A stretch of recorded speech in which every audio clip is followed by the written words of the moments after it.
So I'm here with Nigel McKinney of Change Trust, Niamh Goggin from the Charity Bank. Niamh, I'm going to start with you. One of the criticisms we picked up, not so much on Slugger but certainly on Twitter, is this idea that all of this stuff about asset transfer, social enterprise, is really just about recycling money and creating a client relationship between the organisations and the public sector. You're coming in from a slightly different angle on this. I think I'm coming in from 180 degrees opposite angle. I think it's actually about providing better services, improving the quality of life for people in Northern Ireland, and reducing dependency.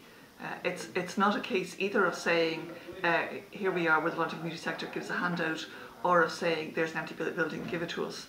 It's about how can we deliver services better across Northern Ireland, and is there a way in which the community sector can act as landlord and facilitator and supporter, so that instead, for example, of every state agency having its own wee building in whatever town it is, they're working out of better shared facilities owned and managed by the community sector. But it is also true that the money that's largely coming into the sector is coming from government. Well, it's actually about, of course I won't have the figures quite right here, but it's about a third contracts, a third grants, and it's a majority of earned income. And I suppose the other issue is that if somebody is intent on shoving money at you, there's very few of us who would actually, on a principled basis, turn our faces from it and reject it. So we've had, nearly 20 years of large amounts of grant money flowing through the sector, where the emphasis was on getting the money out the door and getting it spent. So unsurprisingly, the voluntary community sector and social enterprises took the money, but I think many of us have now moved on from that. My own organisation is not in receipt of any government money at all and isn't looking for it, and there's lots of other organisations like that which are either competing on a level playing field and winning commercial contracts, or they're simply developing ways of earning income and deciding how to invest it in their own communities without asking for government grants at all. So Nigel, in your view, what's the change here from traditional policy, if you could characterise that for us? Well, I suppose picking up on what Niamh said, I think over the last 10 years, community and voluntary sector, there has been an increase in the amount of earned income in terms of a proportion of the total income of the sector as opposed to grant aid. But in the past, yeah, we definitely were focused on getting community engagement, dealing with the consequences of the conflict, I suppose, which we're still dealing with, and plenty of grant aid for projects, whether it was training for women or young people or the development of early years services and so on. In the past, we only gave lip service to the whole issue of sustainability, if we even defined what it meant, and I don't think there was much definition into what it meant. So in the past, typically here in grant application forms, you would get people saying, well, we'll continue the work of the project by getting government grant aid for it, or it'll be mainstreamed and so on. It was all nonsense, really. All talk. It was all talk, and we didn't really have the structures, the proper considered thinking about what this means in practice and how are we going to deal with a situation when there is severe decline in grant aid. But I suppose I'm quite optimistic about it, and although I wouldn't want to belittle the impact of, say, the coming cuts on individuals' employment and on services, but the challenge surely is an opportunity. Really what we need to be thinking about is building more resilient organisations that are, I suppose, adaptable to change and that can see and take opportunities. Looking at, I suppose, to me, there's a whole localism agenda within this. Who realistically is opposed to the idea of local communities using the assets within those communities as creatively as possible, creating local employment, capturing and keeping the financial resources within a community? So we're starting now to get, I suppose, in the context of some of the decline in the availability of grant aid, the focus from government and wanting to see outcomes and better outcomes in terms of the grant inputs that it's making. So we're at a crucial time in which I think things can be done differently and potentially better as well. Well, I mean, if this is, Niamh, a kind of a cultural change, which it sounds like from this conversation and previous ones, what in practical terms does that mean for organisations? It means that they need a whole new set of skills and different ways of thinking about resources and about activities, and also particularly about what helps to drive success.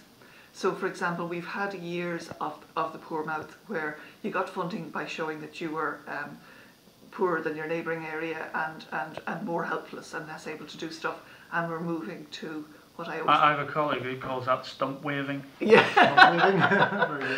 And we're moving to what I call let's do the show right here. So this is what we've got, let's just get on and do stuff. And we're discovering that we actually have like substantial resources within the voluntary and community sector, and also substantial assets in terms of creativity and new ways of thinking. I don't know if you've come across the Artemis social enterprise. Yes, I have. You know, we've done an interview with the guy there. Yeah. So there we are. We've got resources there which are now being used much more creatively to improve people's lives in the areas around those schools. There's lots of that sort of stuff that we can do, but we have a number of really significant weaknesses. A lot of the organisations, particularly the ones which have been relying on government funding, are crippled by weak balance sheets. So if they ever had any money, if they ever had any reserves, if they ever were efficient in terms of the use of money, they were punished for it. We were mentioning earlier about some of the peace-funded social enterprise projects which had money docked from them if they made any, not even profit, but if they actually made an income, it was docked from them. Yeah. Yeah. Okay. I mean that's an interesting one, because in some respects, and again this is a criticism that's come directly to us through Twitter, is that it can be looked upon as a form of rent seeking, or what has traditionally gone on here as community work funded by Peace 1, Peace 2, now Peace 3. What do you say to that accusation that's merely what's going on here? I think that the voluntary community sector are no better and no worse than anybody else in Northern Ireland, in that if somebody comes along waving wads of fivers at them and says, "Here, do you want some money?" they go, "Yeah, I'll take that." And that's really what happened in the past. But to blame the people who took the money seems to me to be pointing the finger in the wrong direction. The blame should be aimed at the people who set up systems which discouraged efficiency, discouraged delivery and outputs, and rewarded process and rewarded people who spent the money. So we're moving into a new era now, and we have to make sure that the incentives and the way the system works is rewarding people who use money wisely and well, and who actually deliver changes in the quality of life for their communities. Nigel, the other thing that dogs the community sector, I think, in Northern Ireland is the legacy of the Troubles.